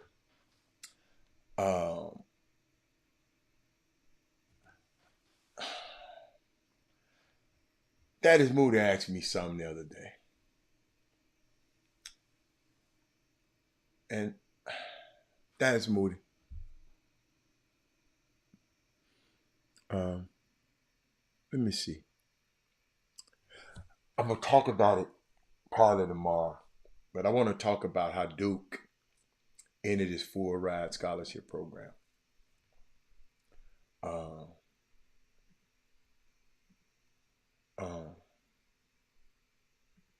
We'll talk about it. I might talk about it tomorrow. It's some things that I'm trying to get together, and it ain't came together yet. But I was thinking about something. Oh yes, this 15 minutes I want to share with y'all because I meant to share it earlier this week, and just a little thing because I was thinking about the O.J. Simpson's trial, and thinking about what it meant to me, and I want y'all to think about what it meant to y'all. The juice is loose. I remember that. I'm old enough to have lived through some things. I don't remember the day Martin Luther King was shot. I wasn't. Some people remember that day when he was shot. There are generational moments.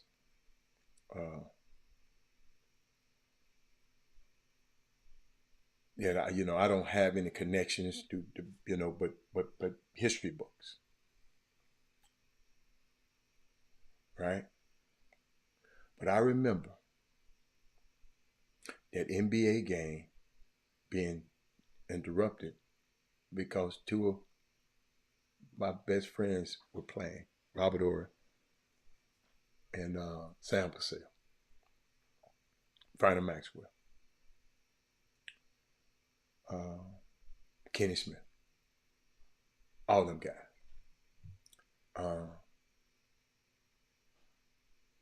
They put the NBA Finals, ladies and gentlemen, in a little box, right? in the corner of the screen while they show the OJ and Al Cowens. As we watched Al Cowens ride that Bronco, that slow chase. I don't know where you were. I was there. I was watching this. And the case. Oh, the case. Y'all got to understand my affinity for lawyers. The case. I realized at that point how divided this country was. I remember people being happy. Wish I could have. I didn't keep it. I wanted to put it on the screen. Too late. You know, kids at Howard, they were jumping up for joy.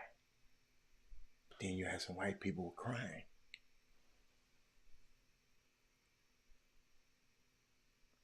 I remember the racist cop, Mark Furman. I'll never forget him. Planting evidence on OJ.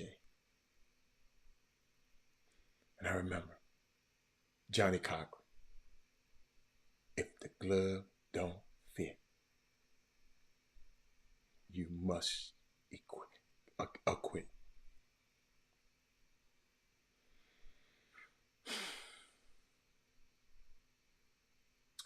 It was one of the touch points in our culture.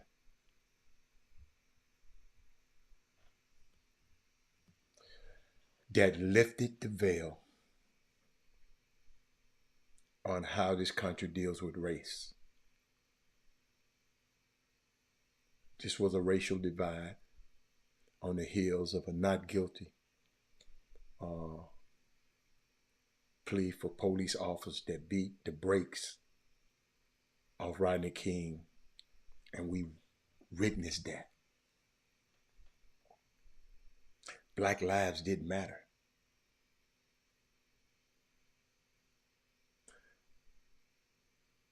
And we knew by this case, if we can get wealthy enough, OJ had the money. You know where he got the money from? Do anybody know where he got the money from?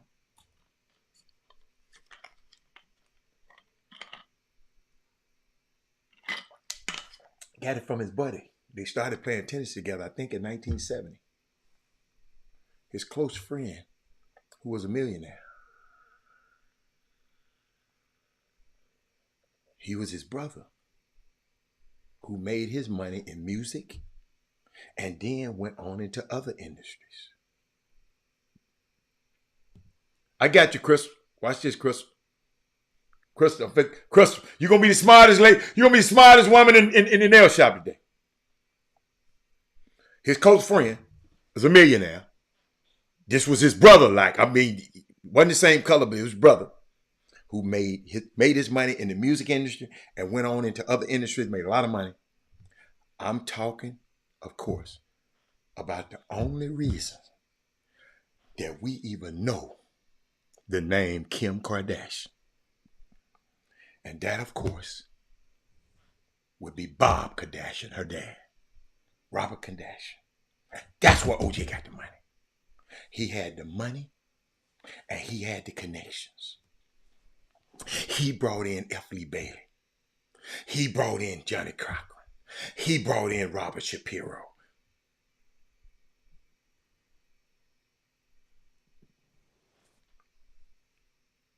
And you know what Bob told him? It's Crystal. I got to bring in the best. I'm footing the bill. I'm paying the bill for OJ.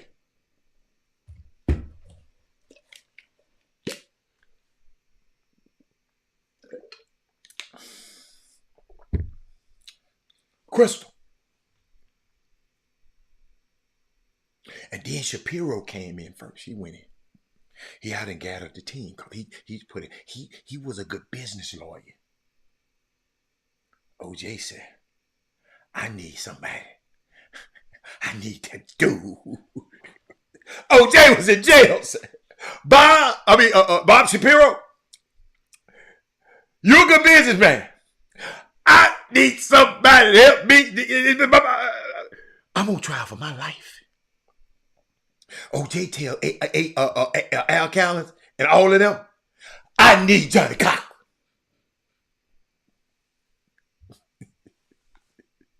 OJ realized that Shapiro, like I said, is a master in negotiating deals. But he hadn't tried a murder case. See how you got to, see how you got to know your role. I got something for y'all when I finish talking about this. So Crystal, watch this, Crystal. And after talking to Johnny Cochran, see, Crystal, I don't know if you knew this, Crystal, but I got something good. Because I was about a week ago that I knew some of this right here. After talking to Cochran and Carl Douglas, if y'all remember, Carl Douglas, he's a bad dude too. That's Johnny's right-hand man. And Sean Hawley. Do anybody mean Sean Hawley? She was a sister, right? It's a black woman, right? But when the news first broke out, she said, OJ did it. And I hope he go to jail for a long time. This is the sister, Sean Hawley. But now she working on the case. Y'all didn't know about old Sean. Look on Sean up. Sean, S-H-A-W-N, Holly, Holley. Yeah, she was cold-blooded too. Oh, she bad now. Don't get it twisted. She was on the team. She part of the dream team. But let me keep on. She said, in the beginning, before she went to the meeting, when it first broke out, she said he did it. I know we go to jail for a long time. But because of the governance formation, you remember, it's two Africana studies. There's two formations. It's the social structure, how they see us, and the governance structure, how we see each other. Yes, I'm serious. I'm telling you, you're going to be the smartest girl at the nail shop. All of this Googleable. But because of the governance formation, black people were ambivalent about OJ. But once she realized what was going on and then met with him in prison, she was the first one to bust out crying when she heard everything that happened and how Mark Fuhrman was planning this stuff and how they was trying to railroad OJ. She started crying. Then when she said she saw the autopsy, she said, no, he couldn't have did this. This Sean Hawley now. And they agreed to take the case. And O.J. Simpson tells Bob Shapiro, I want Cochran to lead. Just sit your ass back there in the back. I need Cochran to lead. And y'all do what the hell he say. And this what led to the misquote, which he straightened up before he made transition. OJ died not too long ago. That's why I'm talking about that. He said, y'all going around here talking about, I said, I'm not black, I'm OJ, like this, your homeboy, Jay-Z said. He said y'all took it out of context. I was telling Johnny, I was talking to Johnny, and we was talking about, Johnny Cochran was talking about race when he was talking to his client. I mean, his lawyer. And Johnny was race. He said, man, I understand that, brother. But this ain't about being black. I'm O.J. Simpson, man. Meaning, I'm the one going to get the death damn penalty right here. So y'all got to get this right. Oh. Crystal said, how did I know? How did you know I was in the nail shop? I didn't know, Crystal. I didn't know. I did not know. But did y'all get that now? You know what? Jay-Z talking about, I'm not black, I'm OJ. Okay. You know, y'all, we thought that was kind of cute, right? But what he was telling Johnny, dude, but Johnny, you know Johnny Cochran is race, black. You know, Johnny, y'all got to know Johnny Cochran. I studied it, he off the chain. But he told OJ, said, wait a minute, man, I understand that, brother, but this ain't about being black. I'm O.J. Simpson, man. Meaning, I'm the one finna get that damn death penalty. And that day was a very personal day for all black people. Y'all remember now? Them guys just got off for beating the hell out of Rodney King, and we saw it. So we know what was gonna happen here. He going to jail. And there was nothing I've seen in mass news, commercial entertainment that is anywhere near what is needed to be discussed in this moment. That's why I'm discussing it right now. Because I ain't seen it. I ain't seen none of this. Nowhere else. Don Lemon, they ain't talking about this. All these people are showing is that you still can't talk about race in America. But we do not, and the thing about us, we do not have momentum of memory. Many of us has forgotten some things. To remember and to put in place, then connect the dots. This is what this space right here, the Chop Shop, Crystal, is what it's all about. It's so super valuable. It's so super valuable having a space like this so we can talk. There is nobody in media that can do it, even if they were around. See, whether they're these white-face media, being black, if you don't know what I mean, being black and white-face media. That means you're a black person up there talking, but they telling you what to say. But still being under the oppression of this and how you tell the story. They can't tell the story like I can. Can't nobody tell it. I can tell this story.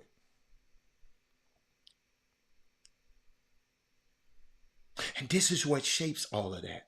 And today is just wild because everyone is about clicks and algorithms. I ain't about no clicks. I just want you to share the show so your friends can hear this information. It's not even, a lot of these people, it's not about telling the truth. See, they don't hire, mainstream media, they don't even hire people to have the institutional memory and the ability to be able to suss this kind of stuff out.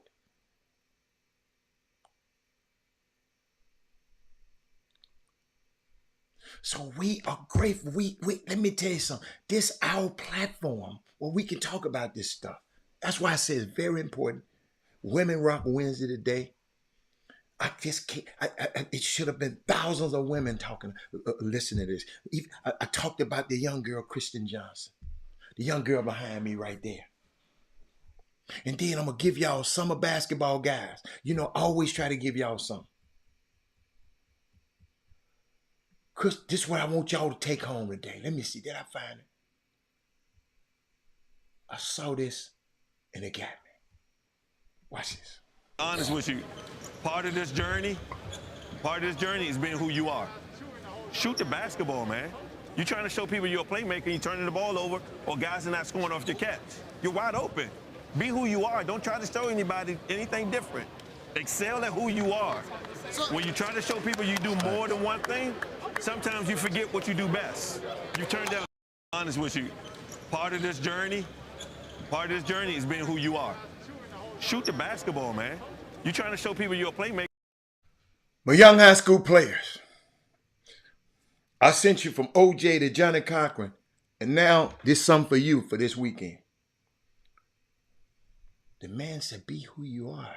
Do what you do best. And I'm going to tell you, and I got a personal story for this.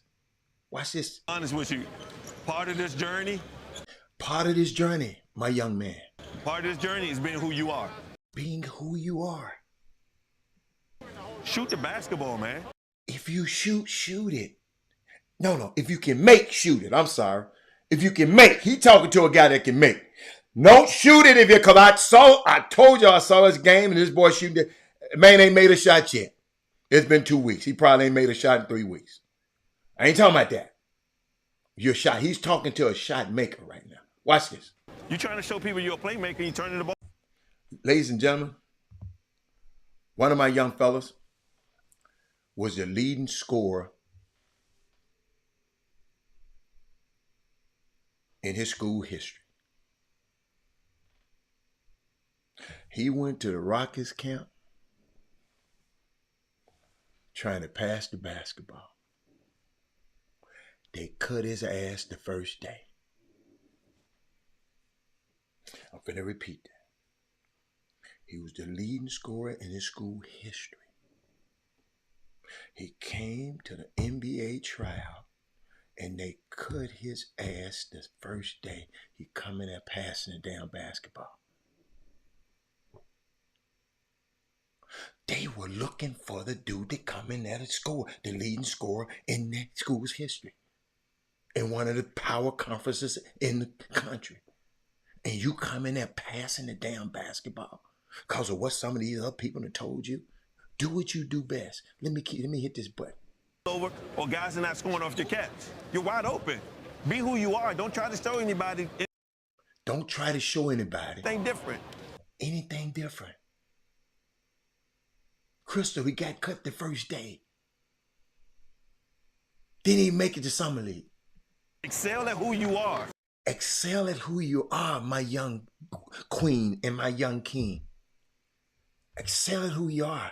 When you try to show people you do more than one thing. When you're trying to show people that you can do something more than one thing. And you might not be great at that other thing because he was passing that thing and turning it over instead of shooting it. They cut him. Sometimes you forget what you do best. Don't ever forget what you do best. Honest with you. Part of this journey. I had to get that to y'all. Who you are. And I hope y'all got something today. And we'll see y'all tomorrow. But I got to get out of here. It's my time now. It's my time. And I will see y'all tomorrow. Remember, Robert Horry damn near got traded to the Pistons for not shooting the ball. That ain't why he got traded to the Pistons. That's not why. We'll talk about that tomorrow. Bring that up tomorrow. That ain't why. That ain't why. That ain't why. He should have shot more, but that ain't why. Y'all got to realize, and I'm finna tell y'all this. Big coach. Dream get mad if anybody shoot that damn ball except him. Now I want you to put that in your pipe and smoke it. Robert was smart enough to know how, let me get it in to this big one. Because he gonna get mad and sulk if we don't pay. Robert was smart. The best trade that didn't ever go through. We'll talk about that tomorrow. Crystal, I'll see you later. Everybody else, I'll see y'all later. Y'all, we got family in Atlanta now. Okay? We got family in Chicago. We got family in Atlanta. We got family in Memphis. We're going to have family all over this world if y'all just share the show. Okay? So I'm out of here. I'll see y'all tomorrow. Share the show before you get out the door. And I'll see y'all tomorrow. I'm out. Bye. Jim Hicks. Rob Hatter. You are now tuned in to the Chop Shop. I'm Retro. Let's get it. We in the chop shop, we live in the chop shop. We talking sports talk, we live in the chop shop. We in the chop shop, I'm talking sports talk. So turn your dials up, it's live in the chop shop. We in the chop shop, we live.